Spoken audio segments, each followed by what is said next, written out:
తెలంగాణలో swine flu నివారణ కోసం అన్ని జాగ్రత్తలు తీసుకుంటున్నామన్నారు డిప్యూటీ సీఎం రాజయ్య. స్వైన్ ఫ్లూతో ఇప్పటి వరకు 5గురు మృతి చెందినట్లు రాజయ్య తెలిపారు.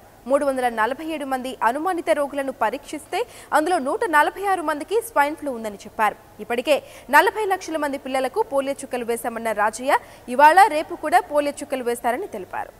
ఇప్పటి వరకు ఈ రాష్ట్రంలో దాదాపు 347 మందికి అనుమానమున్న రోగులను పరీక్ష చేయడం జరిగింది.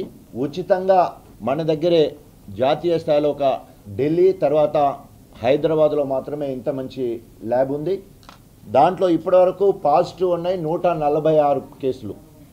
దయచేసి ఈ ఇన్ఫర్మేషన్ ప్రజల్లోకి వెళ్ళాలి. 347 మందిని పరీక్ష చేయడం వల్ల దాంట్లో 146 మంది పాజిటివ్ రావడం జరిగింది. అఫీషియల్గా ఇప్పటివరకు చనిపోయిన వాళ్ళు 5గురు మాత్రమే. ఈ 5గురు కూడా ఒకరు బ్రాడ్ డెడ్.